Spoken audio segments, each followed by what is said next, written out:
Hello everyone, I'm here today on behalf of the Long Beach Trauma Recovery Center to talk about suicide.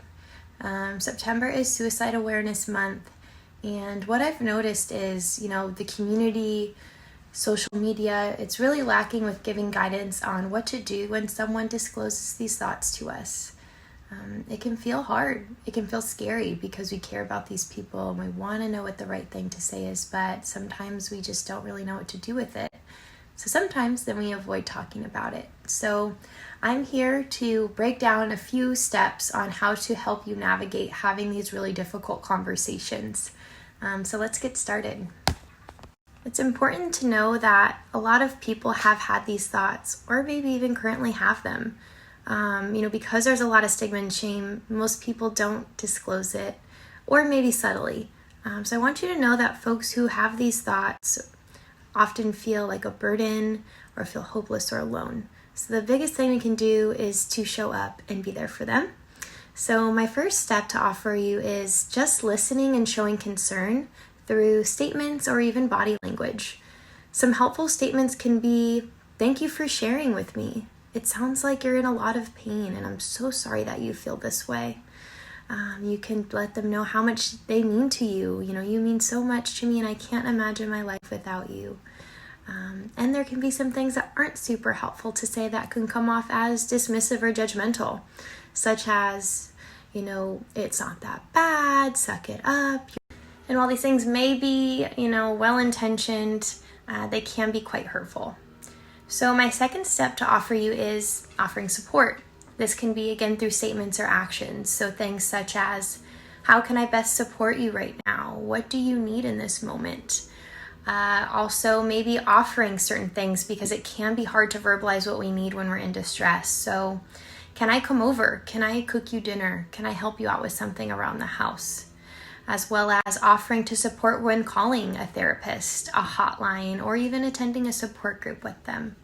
Again, showing up that we care is super important. Other ways you can offer support are just by checking in regularly, sending a text, calling, sending them something on social media just to know that you care and that you're there for them.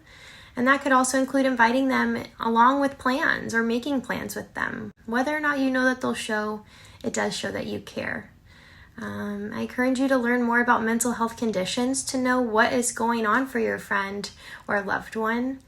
And lastly, and most importantly, try your best to refrain from using that dismissive or judgmental language. Snapping out of it, "It's not that bad," things like that are extremely hurtful and not so helpful in these cases. My next step is to just be direct and ask questions. Contrary to myths, it doesn't actually make a person suicidal to ask about suicide. So don't be scared if you notice some changes or signs in a person that you know to ask if they're thinking about death or have thoughts of not being here or thoughts of dying.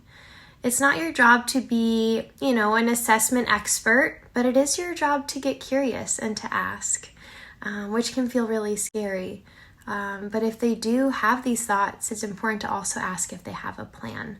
This helps us know the severity and maybe what we need to do next. And my last step is possible action. So once we know the severity, if they have the thoughts, but they're more passing and they have them, but they don't intend to act on them, some helpful next steps is to get them connected to a therapist, giving them the suicide hotline or text line, and accompanying them with that call if needed. If the thoughts seem more severe or immediate, or they're having what we call active suicidal thoughts with wanting to act on them, then you do need to take that seriously and get others involved, whether that's their therapist or psychiatrist, if they have a safety plan. If they don't have these things, potentially accompanying them to the emergency room, if that feels safe and comfortable. You could always call 911, but I do encourage you to make it very clear that this is a psychiatric emergency and that you're requesting a worker who specializes in crisis intervention, which may not always be available, but is important to be clear with that so we make sure we're taking all the safe options for everyone involved. So in summary, I encourage you to listen, to offer support, to ask the tough questions, and to act if needed. You are not responsible or expected to have all the right answers or to fix or take away their thoughts. What I do encourage is for you to be a person of support and a presence for them when they often feel quite alone. And to get your own support. Dealing with these types of situations or knowing that someone you care about is struggling can be really hard on us as well. So get your own care. And there are many places where you can get your own support as well as offering support for those that you care about who are currently struggling with those thoughts.